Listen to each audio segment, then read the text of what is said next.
ناموس رسالت کا مسئلہ آیا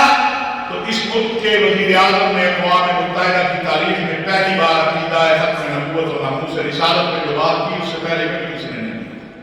اور آج سری لنکا کے مسلمان پاکستانیوں تمہیں دعائیں دے رہے ہیں، پوری امت تم پہ فخر کر رہی ہے کہ وہاں جب سے کرونا آیا تھا وہاں مسلمانوں کو میتوں کی تدفین کی اجازت نہیں تھی، میتیں جلا دی جاتی، وہاں قانون کیا ہے۔ ابھی ہمارے وزیر اعظم عمران خان صاحب گئے، انہوں نے وہاں کی حکومت سے یہ کہا کہ دیکھو میتوں کا احترام اور ان کی شریعت اسلامیہ کے مطابق تدفین یہ ہمیں اللہ کا اور اللہ کے رسول کا حکم ہے۔ ہمارے لوگ مسلمان کلمہ گو جو ہیں بڑے پریشان ہیں، لا الہ الا اللہ پڑھنے والے، کہ وہ اپنی میتوں کو جلتا ہوا دیکھتے ہیں، ان کی تدفین نہیں ہو سکتی ہے۔ ابھی سے تھوڑی دیر پہلے، چند گھنٹے پہلے الحمدللہ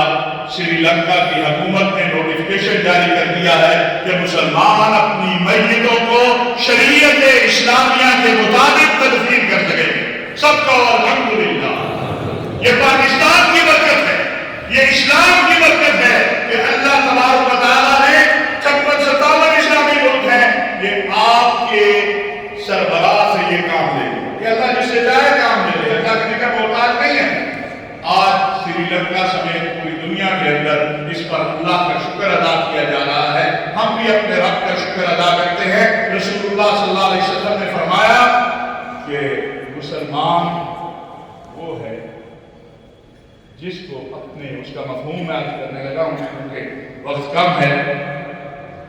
کی طرف فرمایا اور کہا کہ مسلمان کو کسی بھی جگہ تکلیف ہو تو اس